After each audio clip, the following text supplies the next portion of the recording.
দেশকে অস্থিতিশীল করা, তারপর হচ্ছে ষড়যন্ত্র করা, মানুষকে প্ররোচিত করা, মানুষকে উত্তেজিত করা এবং বিভ্রান্ত করার উদ্দেশ্যে করা হয়।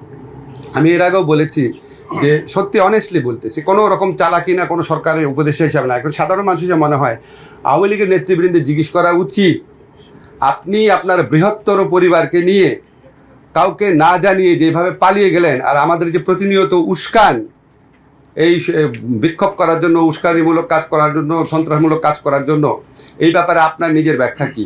উনি ওনার ভাগ্নে টাগ্নে তাদেরকে এই সরকার পতনের 2-3 দিন আগে নিরাপদে পাঠিয়ে দিয়েছিলেন কেন?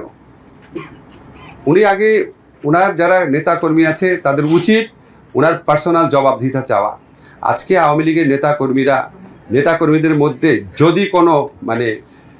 যদি কোনো নিরীহ কর্মী নেতা থেকে থাকেন, তারা প্রত্যেকে বিপদে পড়ছেন শেখ হাসিনার স্বৈরাচারী ফ্যাসিস্ট শাসনামল এবং এই রকম নিপীড়ন নির্যাতন বাংলাদেশের মানুষকে করার জন্য। তাদের উচিত শেখ হাসিনার সাথে টেলিফোন কনভারসেশন হলে অন্তত একজন যেন একটু প্রশ্নটা করে যে আপনি আমাদের কাউকে না জানায় এভাবে পালিয়ে গেলেন কেন আমাদের বিপদের মধ্যে ছেলে। এইভাবে রাস্তা ব্লক করে দেওয়া, সাধারণ মানুষকে ভোগান্তির মধ্যে ফেলা, সাধারণ মানুষকে জিম্মি করা। কালকে আমি শুনেছি ট্রেনের মধ্যে ইট মেরে আপনার নারী শিশু তাদেরকে আহত করা হচ্ছে। এটা কী ধরনের আন্দোলন? আর আপনি ওভারনাইট বলবেন একটা কলেজকে বিশ্ববিদ্যালয় বানায় দিবে, তা এইচএসসি পরীক্ষা দিব না, আমার রেজাল্ট বদলায় দিতে হবে। এখন আপনারা খালি চিন্তা করেন যে এখন আবার একটু কঠোর পদক্ষেপ নিলেও আবার সবাই সমালোচনা করা শুরু করে যে এরকম পুলিশ কেন এই ব্যবস্থা নিল, এটা কি আগেরই পুলিশ কিনা।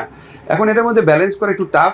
তবে আমার ব্যক্তিগত ধারণা, সাধারণ জনমত এই ধরনের হয়রানিমূলক, জিম্মি করামূলক আন্দোলনের বিপক্ষে সাধারণ জনমত অত্যন্ত স্ট্রং হচ্ছে। এই যে কিছুটা পেয়ে বসছে, আপনারা যখন এই সমস্ত প্রশ্ন করছেন, সবার মধ্যে যখন এই ধরনের বোধ জাগ্রত হবে যে আমরা বেশি ভালোবাসা দিচ্ছি, বেশি নরম থাকছি দেখে পেয়ে বসছে, তখন আমাদের শক্ত হওয়ার সুযোগ সৃষ্টি হবে। শক্ত যখন হব, খুব ভালোভাবেই হব। আমরা মোস্ট এসেনশিয়াল কিছু সংস্কার করে যত দ্রুত সম্ভব নির্বাচন দেব। আমরা খালি জাস্ট এই জিনিসটা চাই না যে আপনার আগের মতো কোনো ভুয়া নির্বাচন হোক, আর এটা চাই না নির্বাচনে বিজয়ী হয়ে কেউ আপনার আবার ভুয়া নির্বাচন করার সুযোগ পাক। এইটা ছাড়া আর কোনো স্বার্থ নাই। আপনি একটা যে বিশ্বাস করেন, এই অন্তর্বর্তীকালীন সরকারে যারা আছেন ওনাদের অধিকাংশই যত তাড়াতাড়ি সম্ভব নিজের পেশায় ফিরে যাওয়ার জন্য আপনার আগ্রহী।